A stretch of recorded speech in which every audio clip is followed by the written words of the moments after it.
Hello बच्चों, कैसे हैं आप सब। आज का हमारा टॉपिक है गेट ऑफ एनिमल्स। अगर वीडियो अच्छा लगे तो लाइक कीजिएगा और चैनल को सब्सक्राइब कीजिएगा। ठीक है, हम कह रहे हैं गेट। गेट मीन्स होता क्या है? गेट मीन्स होता है स्पीड, मूवमेंट। तो हम क्या कह रहे हैं कि एनिमल की किस तरीके का मूवमेंट होता है, उसी चीज को हमको समझना है। हम डिफरेंट एनिमल्स की बात करेंगे कि उनका गेट किस तरीके का होता है, उनका मूवमेंट किस तरीके का होता है। तो हमारा गेट क्या होता है कि कोई भी एनिमल या ह्यूमंस, ह्यूमंस हम होते हैं, ठीक है।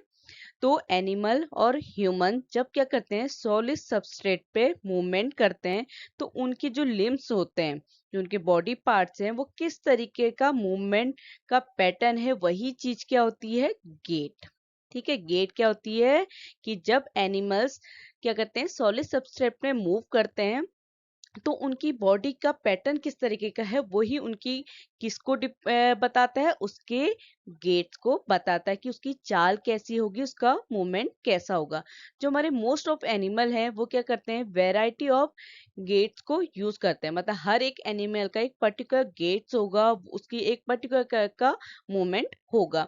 ये जो गेट्स होते हैं ये बेस्ड होते हैं एनिमल्स की स्पीड पे, उसके टेरेन पे, उसकी जो मेन्यूवर की नीड है उस पे, और उसकी एनर्जी की इफिशियंसी में। तो किन बातों पे डिपेंड करता है गेट्स?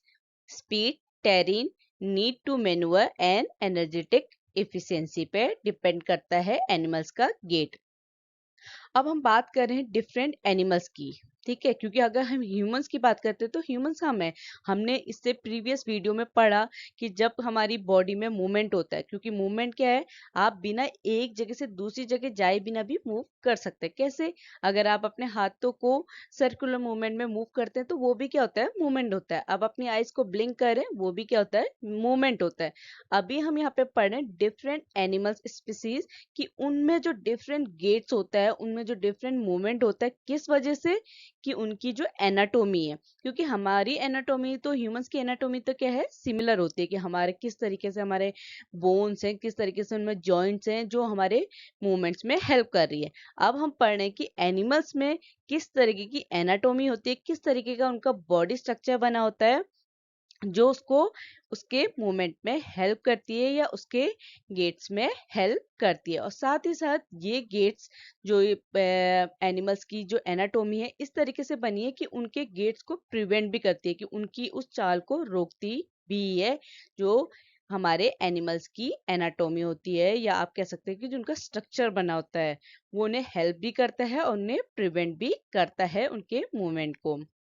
सबसे पहले हम बात करेंगे हमारे किस एनिमल्स की, अर्थवर्म की। तो जो हमारा अर्थवर्म होता है, इसकी जो बॉडी होती है वो क्या है, रिंग से बनी होती है। जो आप ये स्ट्रक्चर में देख रहे हैं ना, ये स्ट्रक्चर में क्या है, ऐसे छोटे छोटे क्या है, रिंग्स में बने हैं। ये रिंग्स क्या है, आपस में जुड़े हुए हैं।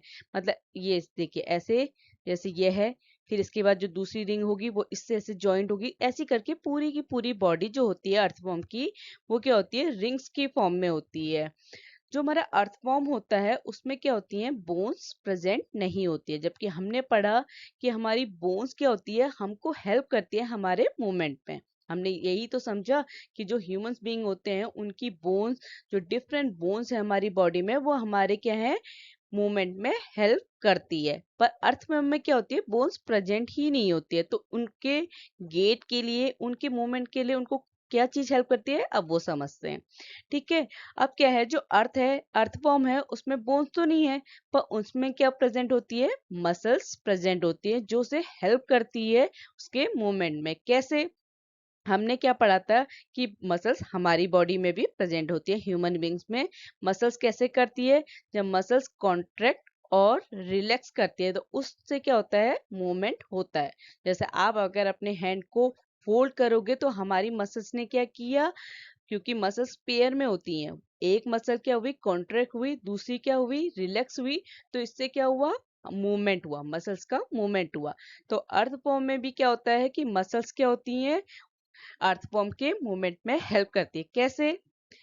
उसकी बॉडी को एक्सटेंड और शॉर्टन करके, बड़ा करके और छोटा करके उसको हेल्प करती है मूवमेंट में।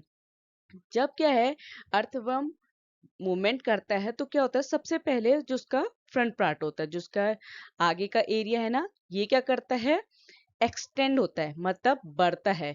और जो उसका पीछे का एरिया है वो क्या होता है, फिक्स्ड रहता है, क्योंकि मसल्स में क्या है, मसल्स पेयर में वर्क करती है, एक अगर कॉन्ट्रैक्ट हो रही है तो दूसरी क्या होती है, रिलैक्स फॉर्म में होती है।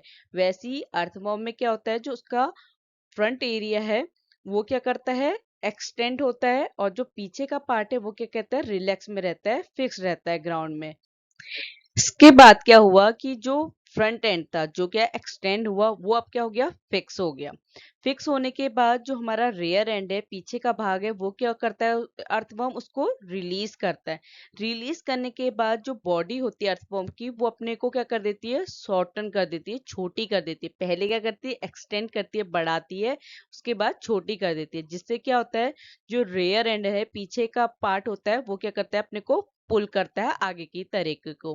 क्योंकि हमारे मसल्स का काम ही क्या है कि एक बार क्या होगा, आपकी मसल्स में एक्सपेंशन होगा, फिर कॉन्ट्रैक्शन होगा, इससे क्या होगा कि अर्थवर्म को मूवमेंट में हेल्प मिलेगी। तो इसीलिए पहले क्या हुई, एक्सपेंड हुई, उसके बाद शॉर्टेंड हुई, उसके बाद क्या हुआ, जो हमारा अर्थवर्म है उसने मूवमेंट किया, वो आगे को बढ़ा। इसी तरीके से क्या है कि जो हमारा अर्थवर्म है स्मॉल डिस्टेंस में मूव करता है। जब क्या है, वो रिपीट करता रहेगा अपने मसल्स को एक्सपेंशन और कॉन्ट्रैक्शन के थ्रू। तो इस तरीके से क्या करता है, जो अर्थवर्म है वो क्या करता है, सॉइल में मूवमेंट करता है। हमने क्या पढ़ा कि जो गेट होते हैं वो किस पे बेस्ड होते हैं, हमारे एनिमल्स की स्पीड पे, उसके टेरिन पे। तो हमारा अर्थ फॉर्म का टेरिन क्या है, सॉइल, वो कहाँ पे मूवमेंट कर रहा है, सॉइल पे। तो अपने मसल्स को कॉन्ट्रैक्ट और एक्सपेंड करके अर्थ फॉर्म क्या करता है, मूव करता है। जो अर्थवॉर्म है उसकी बॉडी क्या है, एक स्लिमी सब्सटेंस को सिक्रीट करती है, एक चिपचिपा सा क्या होता है, उसकी बॉडी से रिलीज होता है, जो क्या करता है, उसको मूवमेंट में हेल्प करता है। एक तो क्या है कि हमारी जो अर्थवॉर्म है उसमें बोन्स प्रेजेंट नहीं होती, इस वजह से क्या है, वो मसल्स के थ्रू मूवमेंट करता है। साथ ही साथ जो हमारा अर्थवॉर्म है उसकी बॉडी क्या है, एक स्लिमी सब्सटेंस को क्या कर रही है, सिक्रीट कर रही है, निकाल रही है। तो उसको भी क्या करता है, अर्थवर्म उसको हेल्प करता है आगे को बढ़ने में। जब क्या है कि हमारा, हमने एक तो ये समझा कि वो अपने मसल्स की हेल्प से आगे को मूवमेंट करते हैं, दूसरा जब उनकी बॉडी से कुछ सब्सटेंस सिक्रीट होता है, तीसरा क्या है कि जो हमारे अर्थवर्म होते हैं उनकी बॉडी में क्या होते हैं, बहुत टाइनी ब्रिसल होते हैं, मतलब एक हेयर लाइक स्ट्रक्चर होता है, जो क्या करता है, उसको आगे बढ़ाने में हेल्प करता है। साथ ही साथ जो ये ब्रिसल होते हैं, हेयर लाइक स्ट्रक्चर होते हैं ना अर्थवर्म में, ये क्या करते हैं, मसल से कनेक्टेड रहते हैं, और कनेक्टेड रहेंगे तो जब क्या है, हमारा अर्थवर्म आगे को बढ़ेगा तो उसको एक गुड ग्रिप देंगे, क्योंकि आगे को बढ़ेगा तो वो गिर जाएगा, ठीक है, वो सीधे नहीं चल पाएगा। तो उसके लिए क्या करते हैं, उसकी बॉडी में एक टाइनी ब्रिसल बने, हेयर लाइक स्ट्रक्चर है, जो क्या करता है, उसको ग्राउंड से ग्रिप देता है, उसको ये कि मतलब वो ग्राउंड को अच्छे से पकड़ा रहेगा, फिर तभी तो उसकी एक पार्ट रेस्ट में रहेगा। क्योंकि अगर क्या है कि वो मूवमेंट, उसका मूवमेंट इस तरीके तो नहीं कि जैसे हम सीधे चल रहे, इस तरीके से मूवमेंट नहीं करता। कैसे करता है कि उसका पहले फ्रंट पार्ट मूव करता है और पीछे के पार्ट को रेस्ट रखा। तो ये रेस्ट में कैसे रखेगा, जब वो क्या करेगा, उसमें एक ग्रिप, अपने ग्राउंड से ग्रिप पकड़ बना पा रहा है, तभी वो क्या कर रहा है, इस तरीके का मूवमेंट कर पा रहा है।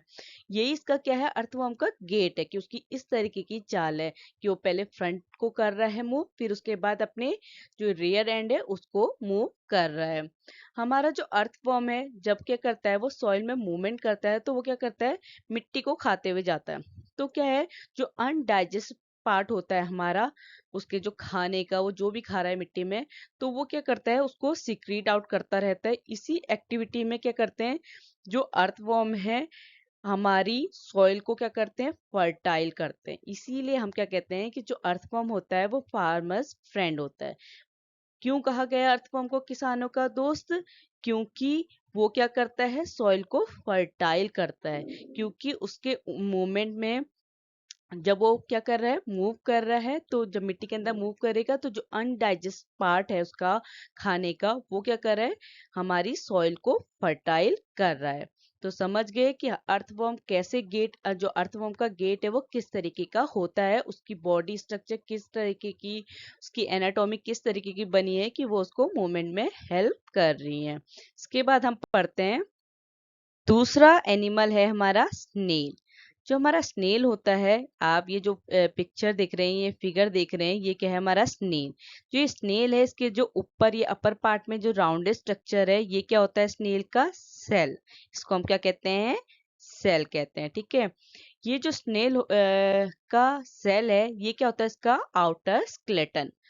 अब हमने पढ़ा था कि जो ह्यूमन बीइंग होते हैं उनका जो स्केलेटन होता है वो किससे मिलकर बना होता है, बोन से।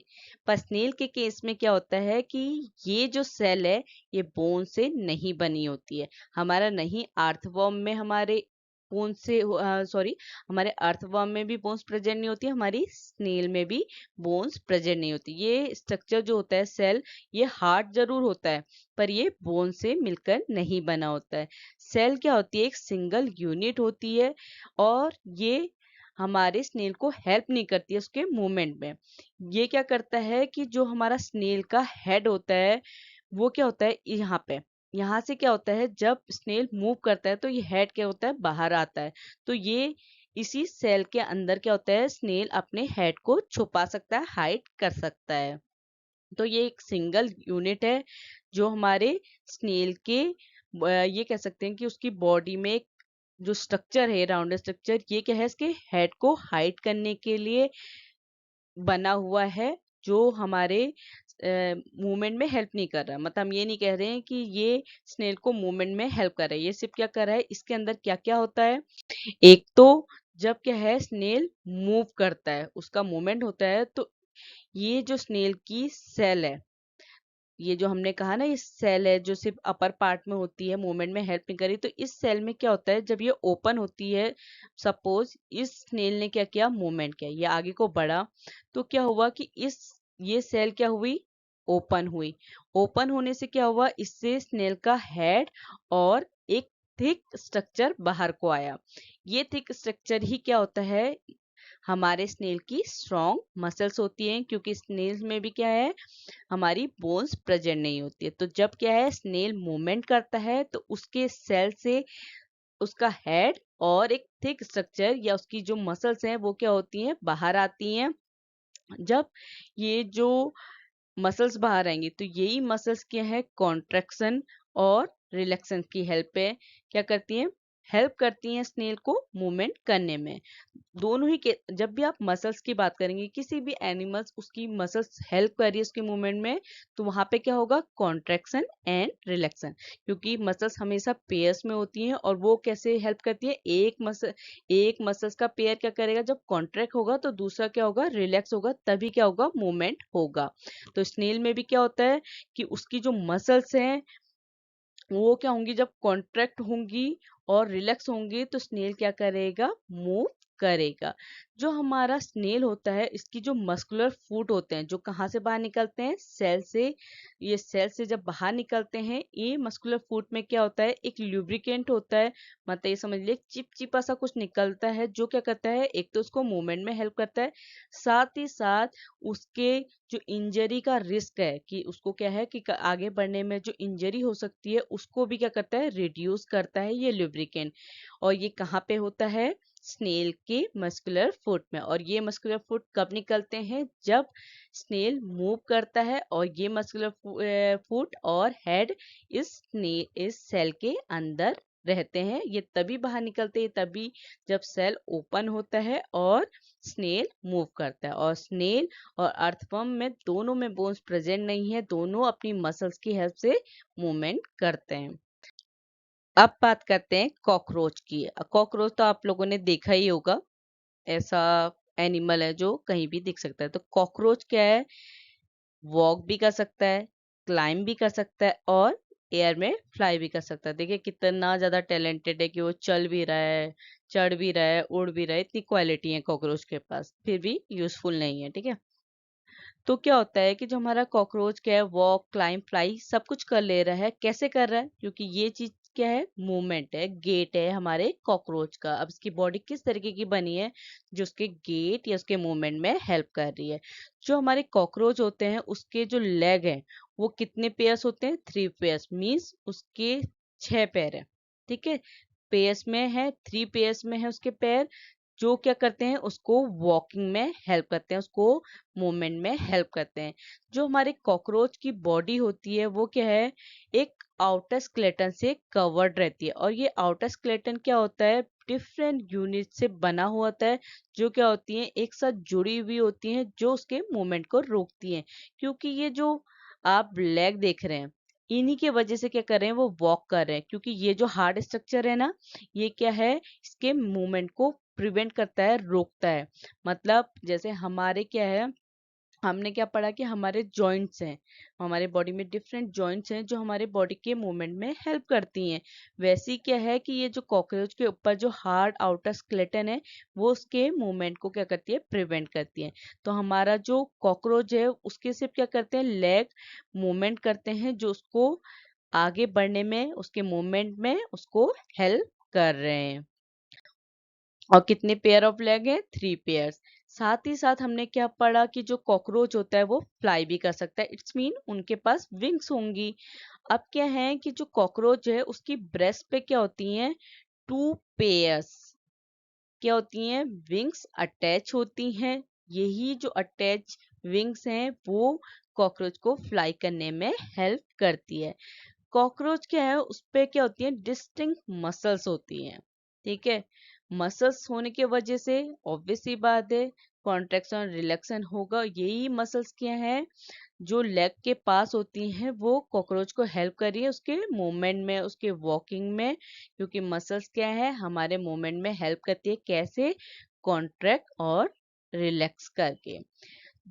ठीक है, उसके बाद क्या है कि जो कॉकरोच है वो डिफरेंट टेरिन में मूव कर सकता है। हमने क्या पढ़ा कि जो हमारा गेट होते हैं वो किस पे डिपेंड होते हैं, स्पीड पे, टेरिन पे, मैन्यूवर में, और हमारी जो एनिमल है उनकी एनर्जी इफिशियंसी में। इतनी बातों पे क्या करता है, जो एनिमल्स का गेट है वो डिपेंड करता है। तो कॉकरोच क्या है, वो डिफरेंट टेरिन, मतलब वो बहुत सारे एरिया में क्या कर सकता है, मूव कर सकता है। क्यों, क्योंकि उसके जो लेग होते हैं उसमें क्या होती है, स्पाइन प्रेजेंट होती है। जैसे हमारी बैकबोन होती है ना, स्पाइन प्रेजेंट होती है उसमें, वैसी जो कॉकरोच है उनके लेग में, जो उनके पैर होते हैं ना, उनमें क्या प्रेजेंट होती है, स्पाइन प्रेजेंट होती है। इसी वजह से जो कॉकरोच है वो डिफरेंट टेरेन, जैसे सैंड, वायर्ड मैसेज, वो क्या है, आप देखेंगे कि आपके किचन में बहुत, अगर वो जाली होगी तो उसके ऊपर भी वो इजीली चल पाते। किस वजह से,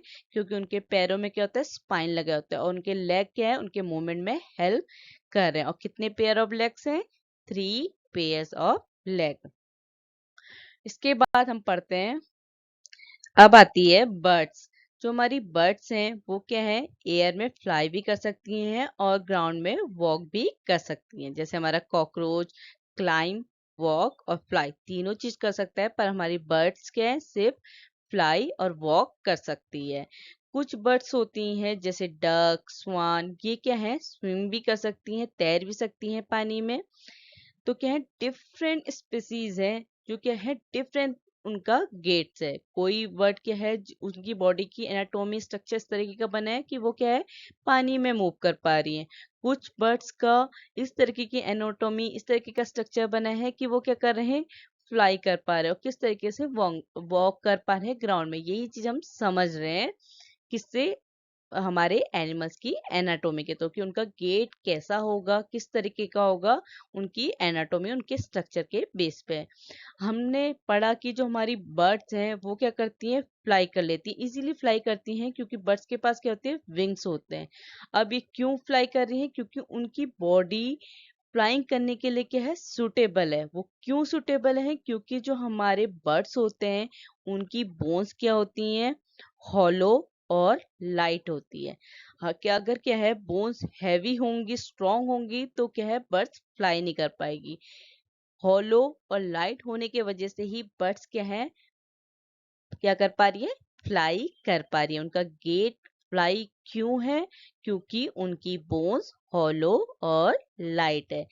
जो हमारी बर्ड्स हैं उनमें यूरिनरी ब्लैडर प्रेजेंट नहीं होता है, इसी वजह से जो हमारी यही फीचर्स कि उसकी जो बोन्स है हॉलो और लाइट है, यूरिनरी ब्लैडर एब्सेंट है, इसी वजह से हमारी जो बर्ड होती है वो क्या है, स्काई में इजीली फ्लाई कर पाती है।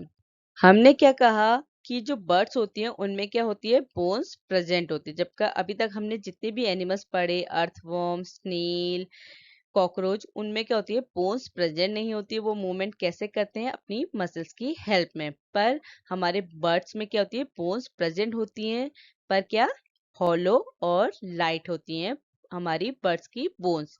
तो क्या होता है कि अब हम समझते हैं एनाटॉमी किस तरीके की है बोन्स की, जो उसको फ्लाइंग करने में हेल्प कर रही है। जो हमारी बर्ड्स होती हैं उनकी जो हिंड लिम्स होती हैं, हिंड मीन्स जो पिछला, पीछे की जो लिम्स होती हैं वो बर्ड को हेल्प करती है वॉकिंग और पर्चिंग में। पर्चिंग मीन्स बैठने में, तो उनको चलने और बैठने में उनकी जो पीछे की हिंड लिम्स होती हैं हेल्प करती हैं। जो हम बर्ड की फोर लिम्ब, पीछे की तो क्या है, चलने और पर्चिंग करने में हेल्प कर रही है। जो फोर लिम्स होती हैं, आगे की जो लिम्स होती हैं वो क्या हो जाती है, मॉडिफाइड हो जाती है एज ए विंग्स, क्योंकि यही जो कैरेक्टरिस्टिक्स है, विशेषता है हमारी बर्ड्स की, कि उनके पास क्या होती है, विंग्स होती है। इसी वजह से क्या है, वो फ्लाई करें। तो जो उनकी आगे के जो लिम्स होते हैं वो कैसे मॉडिफाइड होते हैं, एज ए विंग्स हो जाते हैं। और जो हमारी बर्ड्स होती है उनकी जो शोल्डर बोन्स होती है वो क्या होती है, स्ट्रांग होती हैं। साथ ही साथ जो उसकी ब्रेस्ट बोन होती है वो कैसे मॉडिफाइड हो जाती है, कि जब बर्ड क्या कर रही है, मूव कर रही है, उसकी विंग्स अप और डाउन मूव कर रही है, तो उस टाइम पे उसकी जो ब्रेस्ट बोन है वो मॉडिफाइड हो जा रही है मसल्स ऑफ फ्लाइट को होल्ड करने में। क्योंकि क्या है कि जब उसकी ब्रेस्ट बोन होंगी, जब वो विंग्स क्या है, अप और डाउन करे, तो उसको होल्ड करने के लिए भी तो कुछ होना चाहिए। तो जो ब्रेस्ट बोन है वो कैसे मॉडिफाइड हो जाती है, अप और डाउन विंग्स के मूवमेंट को होल्ड करने वाली मसल्स के उसमें मॉडिफाइड हो जाती है। तो हमने क्या पढ़ा कि जो हमारी बर्ड की पीछे की लिम्स हैं वो तो वॉकिंग और पर्चिंग में हेल्प करती हैं, आगे की जो बोनी पार्ट है या आप कह सकते हैं जो फोर लिम्स हैं वो विंग्स में कन्वर्ट होती हैं।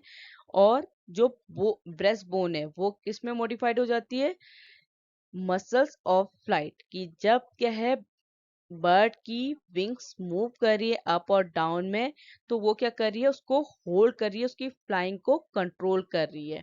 तो जो बर्ड्स हैं उनकी बोन्स की एनाटॉमी इस तरीके से है कि वो उनको क्या कर रही है, फ्लाइंग करने में हेल्प कर रही है। जो हमारे बर्ड्स की टेल होती है, आपने देखा होगा कि बर्ड्स में पीछे से टेल जैसी दिखती है ना, तो वो क्या करती है, फ्लाइट की डायरेक्शन को कंट्रोल करने में हेल्प करती है। अब पढ़ेंगे हम स्नेक। जो हमारा स्नेक है, आप देख रहे हैं कि स्नेक के पास क्या होती है, एक लॉन्ग बैकबोन होती है, ठीक है, और साथ ही साथ क्या होती है, मैनी थिन मसल्स होती है, मतलब इसमें क्या है, बहुत पतली पतली मसल्स होती हैं और एक लंबी सी लॉन्ग बैकबोन होती है।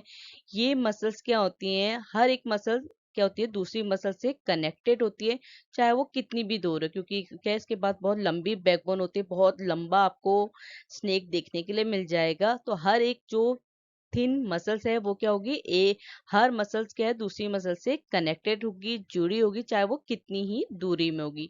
ये मसल्स क्या है, साथ ही साथ क्या करती हैं, इंटरकनेक्ट करती हैं किस किस को, बैकबोन को, रिब्स को और स्किन को। तो इससे क्या पता चल रहा है कि हमारी स्नेक्स में क्या प्रेजेंट होता है, बोन्स प्रेजेंट होती है, पर कौन सी बोन, बैकबोन एंड रिब्स, ठीक है। तो ये मसल्स जो हमारे स्नेक में जो बहुत सारी मसल्स होती हैं वो बैकबोन, रिब्स और स्किन को क्या करती हैं, जोड़े रखती हैं। ये इंटरकनेक्टेड मसल्स क्या करती हैं, स्नेक को हेल्प करती है कि वो क्या करे, मूव करे, स्लीथर करे। तो किसके इसमें स्नेक को हेल्प क्या कर रहा है, क्योंकि स्नेक में लेग्स प्रेजेंट नहीं होते, उसके पैर नहीं होते, तो उनकी मसल्स किसको, बैक, क्योंकि अगर देखो वो बहुत बड़ी रस्सी ये समझिए आपके पास बहुत बड़ी रस्सी है, वो स्नेक है। अब क्या है कि वो जो रस्सी है उसमें क्या है, बैकबोन प्रेजेंट है, रिब्स है और जो स्नेक की स्किन है। अब ये इंटरकनेक्टेड है और किसने इन्हें इंटरकनेक्टेड किया है, किसने इन्हें जोड़े रखा है? मसल से। तो यही मसल्स क्या कर रही हैं? हेल्प कर रही हैं स्नेक को मूव करने के लिए। तो स्नेक में मूवमेंट कैसे होता है? मसल्स के थ्रू, कि वो कैसे आगे को बढ़ रहा है, कैसे स्लीथर कर रहा है, जब वो उसकी मसल्स उसको हेल्प कर रही है। जो हमारे स्नेक्स होते हैं वो क्या करते हैं? एस शेप लूप की तरीके से मूव करते हैं या जिगजैग मैनर में। वो एक सीधी लाइन में मूव नहीं करते, उनका मूवमेंट क्या होता है? जिगजैग। जिगजैग मतलब ऐसे ऐसे ऐसे इस तरीके से मूव करते हैं। हमारे जो स्नेक है वो क्या है? बहुत सारे लूप से मिलकर बना होता है, और ये लूप क्या करते हैं? स्नेक को ग्राउंड में प्रेस करते हैं, उस पे एक दबाव जैसा डालते हैं, प्रेशर डालते हैं, जिसकी वजह से क्या है? स्नेक फॉरवर्ड डायरेक्शन में क्या करता है? मूवमेंट करता है। ये तो किसने हेल्प करी स्नेक को? जो स्नेक में बहुत सारे लूप्स प्रेजेंट हैं। हर एक लूप क्या कर रहा है? हेल्प कर रहा है स्नेक को पुश करने में और उसको आगे के मूवमेंट में। इसी वजह से क्या है? जो स्नेक है बहुत तेजी से मूवमेंट करता है, क्योंकि बहुत सारे लूप्स प्रेजेंट है। हर एक लूप क्या कर रहा है? स्नेक को ग्राउंड में पुश कर रहा है, दबा रहा है और उसको आगे को मूव कर रहा है। इसीलिए स्नेक का मूवमेंट क्या होता है? बहुत फास्ट होता है। जबकि हमारे अर्थवॉर्म में क्या होता है कि रिंग लाइक स्ट्रक्चर होने के बावजूद, क्योंकि वो सिर्फ क्या है? आगे की, उसकी एनाटोमी कैसी बनी है कि वो पहले आगे की बॉडी को मूव कर रहा है, फिर पीछे की बॉडी को मूव कर रहा है। पर जबकि स्नेक में क्या होता है? उसका हर एक लूप उसको हेल्प कर रहा है मूवमेंट में। इसीलिए स्नेक का मूवमेंट क्या होता है? बहुत फास्ट होता है। और जो स्नेक है वो स्ट्रेट लाइन में मूव नहीं करता। जो हमारा स्नेक्स होते हैं वो जो बहुत ज्यादा स्मूथ सरफेस होती है, वहां पे क्या है? उनको बहुत डिफिकल्टी फेस करनी पड़ती है उनके मूवमेंट में। क्यों? क्योंकि जब वो ग्राउंड में जो प्रेशर लग रहा है वो प्रेशर नहीं लग पाएगा, उसको चिकना लगेगा। वहां पे स्मूथ सरफेस होने की वजह से वो लूज उसमें प्रेशर नहीं डाल पाएंगे और स्नेक बहुत इजीली मूव नहीं कर पाएगा। इसलिए उसको डिफिकल्टी फेस करनी पड़ती है जब वो बहुत ज़्यादा स्मूथ सरफेस में मूव करता है। पर जो हमारे स्नेक हैं वो ग्रास, सैंड और वाटर में क्या है? बहुत इजीली मूव कर पाते हैं। साथ ही साथ जो हमारे स्नेक हैं वो क्या है? ट्री में क्लाइंब भी कर सकते हैं, जबकि उनके पास ना ही आर्म्स होती है ना ही लेग्स होती है। क्या प्रेजेंट होती है? एक तो मसल्स, दूसरी बैकबोन, तीसरी रिब्स, चौथी स्किन और मतलब आईज होती हैं। और जो उसकी, जिससे वो डंक मार रहा है, टंग होती है, पर वैसे उसकी बॉडी स्ट्रक्चर जो उसको हेल्प करे उसके मूवमेंट में, हम उसकी बात करें। क्योंकि हमारे आर्म्स, लेग्स, हमारी मसल्स ये सब हमको मूवमेंट में हेल्प करती है। तो स्नेक के पास आर्म्स और लेग प्रेजेंट नहीं होती, उसके बावजूद वह क्या है? क्लाइम कर पाते हैं ट्री में। और हमारे स्नेक की भी क्या है? उन्हें मसल्स हेल्प कर रही है स्नेक को मूवमेंट में, जैसे हमारे अर्थवर्म और स्नेक को हेल्प कर रही थी। अब बात करते हैं हम वाटर एनिमल फिश की। जो हमारा फिश है उसकी एनाटॉमी या उसका बॉडी स्ट्रक्चर किस तरीके का होता है? जो हमारी फिश है, जो उसका हेड और टेल होती है, जो हेड और टेल होता है, ये जो मिडल पार्ट है उसके कंपैरिजन क्या होती है? ये मिडल पार्ट जो बीच का एरिया है ना, उसके कंपैरिजन उसका हेड और टेल क्या होते हैं? छोटे होते हैं। और हमारी फिश की बॉडी के दोनों साइड के होते हैं टेपस प्रेजेंट होते हैं। इसी ये जो बॉडी शेप है फिश का, इसे हम क्या कहते हैं? स्ट्रीम लाइन कहते हैं। इसी वजह से क्या है कि जो हमारी फिश है वाटर में इजीली मूव कर सकती है। जो ये शेप है, स्ट्रीमलाइन शेप है हमारे फिश का, ये क्या, इससे क्या होता है कि जो वाटर है वो क्या है? फिश के आसपास क्या है? इजीली फ्लो हो जाता है और जो फिश को क्या करता है? आगे को बढ़ने में हेल्प करता है। क्योंकि वाटर क्या है? इस तरीके से रहता है कि जैसे हम चल रहे हैं, हम ग्राउंड में चलते हैं ना, वैसी फिश के लिए क्या है? वाटर है कि वो उसमें, उसके लिए ये समझ लीजिए फिक्स्ड है, और वो क्या कर रही है? उस वाटर में इजीली मूव कर पा रही है, क्योंकि उसकी एनाटॉमी, उसका स्ट्रक्चर इस तरीके का बना है, उसका बॉडी शेप किस तरीके का? स्ट्रीम लाइंड है, जो क्या कर रहा है? उसको मूवमेंट में हेल्प कर रहा है। ठीक है। और जो हमारी फिश का स्केलेटन होता है, स्केलेटन क्या होता है? कि जो बोन्स का फ्रेमवर्क होता है। जिस तरीके से भी जो हमारी फेस है उसकी बोन्स अरेंज होंगी, उसका जो फ्रेमवर्क होगा, वो स्केलेटन क्या है? स्ट्रॉन्ग मसल से कवर्ड रहता है। अब क्या है कि जब हमारी फिश स्विंग करती है तो उसकी जो मसल्स होती है वो क्या करती है, जो फ्रंट पार्ट होता है हमारी फिश का वो क्या करता है, कर्व फॉर्म करता है। और जो टेल होती है वो क्या करती है, स्विंग करती है अपोजिट साइड में। मतलब उसका जो आगे का हिस्सा है, जो उसका हेड है, वो तो क्या कर रहा है, जब कर्व फॉर्म करता है तो उसकी जो टेल होती है, जिस डायरेक्शन में हमारा आगे का एरिया कर्व फॉर्म कर रहा है, टेल उसकी अपोजिट डायरेक्शन में क्या करेगी, कर्व फॉर्म करेगी। दोनों सेम डायरेक्शन। जैसे सपोज ये क्या है, फिश का हेड है और एक सेकेंड ना, ये इसका मिडल पार्ट है और ये इसकी क्या है, टेल एरिया है। ठीक है, ये सपोज ये टेल एरिया है। तो क्या हुआ कि जब इसके हेड ने क्या करा, इस डायरेक्शन में कर्व फॉर्म किया, तो टेल क्या करेगी, इसकी अपोजिट डायरेक्शन में क्या करेगी, कर्व फॉर्म करेगी। इसी ये जो कर्व फॉर्म हो रहे हैं, ये जो प्रोसेस होती है बहुत क्विकली होती है, बहुत जल्दी होती है कि फिश का अपर पार्ट क्या है, एक डायरेक्शन में कर्व फॉर्म कर रहा है और टेल वाला एक डायरेक्शन में कर्व फॉर्म कर रहा है। तो इसी जो ये कर्व फॉर्मेशन है फिश का अपोजिट डायरेक्शन में हेड और टेल का, इसी वजह से क्या है, जो फिश की बॉडी क्या है वो फॉरवर्ड डायरेक्शन में मूव करती है। इसी ये जो हम कह रहे हैं कि ये कर्व फॉर्म हो रहे हैं, यही क्या करती है, फिश को आगे बढ़ाने में या स्विम करने में हेल्प करती है। क्या फॉर्म हो रहे हैं, कर्व फॉर्म हो रहे हैं। कि जब क्या किया, हमारी फिश ने अपनी मसल्स को क्या किया, आगे की मसल्स ने क्या किया, कर्व फॉर्म किया। जो टेल पार्ट है उसने अपोजिट डायरेक्शन में कर्व फॉर्म किया। अब ये कर्व क्या हो रहे हैं, क्विकली फिश अपने हेड से कर्व फॉर्म कर रही है, टेल से भी अपोजिट डायरेक्शन में कर्व फॉर्म कर रही है, और उसमें क्या है, बहुत सारे कर्व लगातार हो रहे हैं और फिश क्या कर रही है, मूवमेंट कर रही है। ऐसी तो फिश जो स्विमिंग है ऐसे तो करते हैं, ऐसे ऐसे ऐसे, ऐसे करके करते हैं ना। एक बार इधर को किया ये, पर ये प्रोसेस क्या है, बहुत जल्दी होने से वो क्या कर रही है, आगे को मूव कर रही है। और जो हमारी क्या होती है, फिश की टेल होती है, उसमें क्या होते हैं, फिन्स प्रेजेंट होते हैं जो हमारी फिश को हेल्प करते हैं स्विमिंग करने के लिए।